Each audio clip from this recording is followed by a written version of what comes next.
पहले सिलेक्शन बता दें।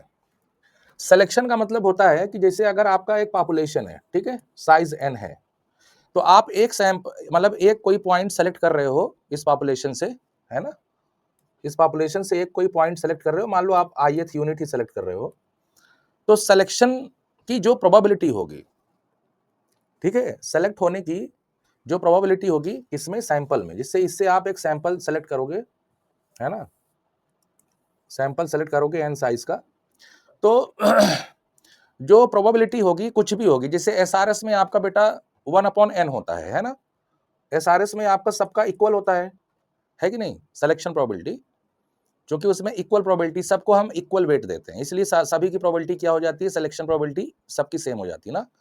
लेकिन यही अगर हम, ये आपका एसआरएस के केस में है ना, और उसमें पीपीएस के केस में आपका ये क्या हो जाता है, दिस वन ना बेटा, पीपीएस के केस में सिलेक्शन प्रोबेबिलिटी, है ना। तो इसमें जो है देखो 1/n और xi/tn इन दोनों का मतलब सेम है सिलेक्शन प्रोबेबिलिटी ही, बस मेथड अलग है ना, मेथड अलग है। उसमें एसआरएस है, क्योंकि उसमें हमने क्या किया है, एसआरएस वाले में इक्वल प्रोबेबिलिटी, सबको इक्वल वेट दे दिया, तो probability of selection 1।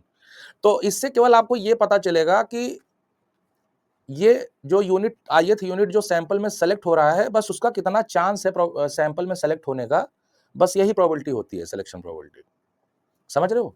Selection probability बस केवल इतनी इंफॉर्मेशन देता है कि सैंपल में वो यूनिट सेलेक्ट हो जाएगी, इसकी प्रोबेबिलिटी बस, और बाकी सेलेक्ट होगी कि नहीं होगी, नो इंफॉर्मेशन। समझ रहे हो नहीं, बताइए। पॉपुलेशन में जितने भी यूनिट्स होंगे, हर एक की अपनी क्या होगी, सेलेक्ट होने की प्रोबेबिलिटी होगी ना बेटा।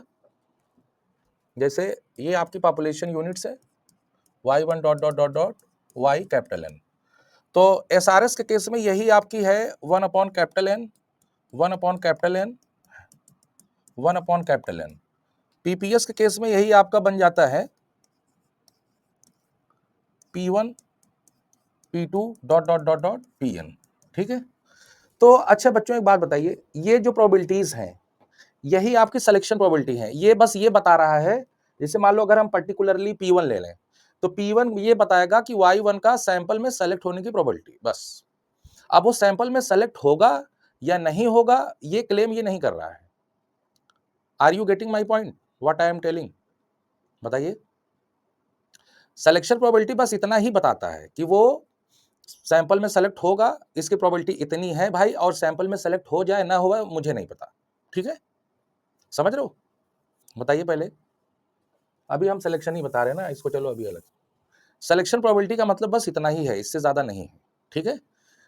और इंक्लूजन प्रोबेबिलिटी में एक गारंटी है कि इस पॉइंट का, इस जैसे मान लो कि अगर हम कोई एक पर्टिकुलर पॉइंट ले लें, इसमें y2 ले लें, तो हाँ, ये y2 की अगर इंक्लूजन प्रोबेबिलिटी है, तो वो जानते हो क्या कहेगा, कहेगा कि ये सैंपल में इंक्लूड रहेगा, इसकी प्रोबेबिलिटी ये है, मतलब वो आपको गारंटी बताएगा इंक्लूजन प्रोबेबिलिटी कि ये सैंपल में इंक्लूड होना चाहिए बस, और हम कुछ नहीं जानते, ठीक है। दोनों सेंटेंसेस में डिफरेंस है कि नहीं। एक कह रहा है भाई सैंपल में सेलेक्ट हो जाएगी, इसकी प्रोबेबिलिटी ये है। अब सेलेक्ट हो ना हो हमसे कोई मतलब नहीं है, कौन कह रहा है, ये सारे प्रोबेबिलिटीज कह रहे हैं, सिलेक्शन प्रोबेबिलिटी, है ना। लेकिन यहीं पे इंक्लूजन प्रोबेबिलिटी आ जाती है, तो वो ये कहता है कि सैंपल में ये वाला यूनिट तो रहेगा ही रहेगा, और बाकी और लोग रहे ना रहे, हमें इससे कोई लेना देना नहीं, समझ रहे हो। देखो कैसे कैसे क्लेम उसका सही होता है, ये समझो। यहां पे मैं लिख देता हूं इंक्लूजन प्रोबेबिलिटी,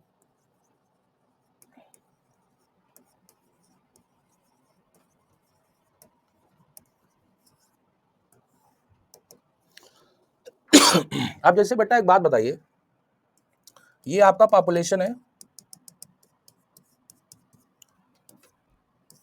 है ना, और सैंपल पॉइंट चलो मान लेते हैं n, मान लेते हैं, ठीक है। तो इंक्लूजन प्रोबेबिलिटी को हम लोग पाई आई से डिनोट करते हैं, आप लोगों को ऐसे एक लेमैन लैंग्वेज में बता देते हैं। तो प्लेस कितना ले लें, चलो एक ले लेता हूं, n ले लेते हैं सैंपल साइज, है ना, डॉट डॉट डॉट प्लस, ठीक है। ये कितने टाइम्स है, n times, small n times, ठीक है। इंक्लूजन का कंसेप्ट समझो, जैसे बेटा मान लो ये हम एसआरएस की बात कर रहे हैं, एसआरएस में ही समझ लो, है ना। अब हम आईएथ यूनिट की बात कर रहे हैं, ठीक है, आईएथ यूनिट, पॉपुलेशन में से एक किसी पर्टिकुलर यूनिट जिसको हम क्या बोल रहे हैं, आईएथ यूनिट। तो मैंने पाई आई लिख दिया है। अब पाई आई का मतलब ये है कि ये वो प्रोबेबिलिटी है जो बता रहा है कि आईएथ यूनिट सैंपल में इंक्लूड रहेगा, ठीक है, उसकी प्रोबेबिलिटी। अब सैंपल में इंक्लूड रहने का क्या मतलब, या यहां पे सेलेक्ट हो जाए, पहली बार में सेलेक्ट हो जाए, या यहां सेलेक्ट हो, दूसरे वाले पॉइंट पे सेलेक्ट हो, या फिर तीसरे ऐसे डॉट डॉट डॉट nth वाले पे, लेकिन रहना है सैंपल में।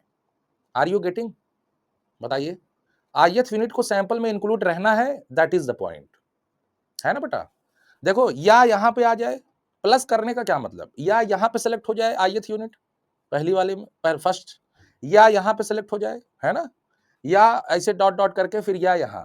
तो देखो सिलेक्शन प्रोबेबिलिटी आपकी क्या होती है, अगर एसआरएस की बात करें, सभी जगह 1/n होगी, है ना बेटा, 1/n, 1/n, dot dot dot 1/n, ठीक, यही तो होगी सिलेक्शन प्रोबेबिलिटी। अगर यहां सेलेक्ट हुआ तो प्रोबेबिलिटी 1/n, या यहां पे सेलेक्ट हुआ प्रोबेबिलिटी 1/n, है ना, या यहां पे सेलेक्ट हुआ प्रोबेबिलिटी 1/n, ठीक है ना, बताइए, यही तो बनेगा। ऐसे मतलब लॉजिकली अगर सोचें बच्चों तो ऐसे ही तो बनेगा, है ना, लॉजिकली भी और कॉमन सेंस से भी, है कि नहीं, बताइए। तो ये पाई आई आपका बन क्या जाएगा, अगर हम एसआरएस की बात कर रहे हैं तो पाई आई बनेगा क्या, तो पाई आई की वैल्यू क्या हो जाएगी भाई, 1/n कितने टाइम्स आ रहा है, स्मॉल n टाइम्स आ रहा है ना, तो प्रोबेबिलिटी क्या हो जाएगी, n/N, है कि नहीं, बताइए, आप ही लोग बताइए, यही होगा, है ना, small n/N, that is the inclusion probability, किसकी, आईएथ की। तो अब जैसे देखो पॉपुलेशन में जितने भी यूनिट्स हैं सभी की इंक्लूजन प्रोबेबिलिटी यही आएगी, रीजन क्या है, सभी की प्रोबेबिलिटी ही सेम है, सिलेक्शन प्रोबेबिलिटी, है ना, 1/n सभी की सिलेक्शन प्रोबेबिलिटी सेम है। तो पॉपुलेशन में जितने भी यूनिट्स रहेंगे सभी की इंक्लूजन प्रोबेबिलिटी की वैल्यू क्या आएगी, यही आएगी, pi i is equal to n/N for all i, ठीक है बेटा, 1 से लेके N पूरे पॉपुलेशन वैल्यू के लिए, क्लियर है, बताइए, पहले ये समझ में आया।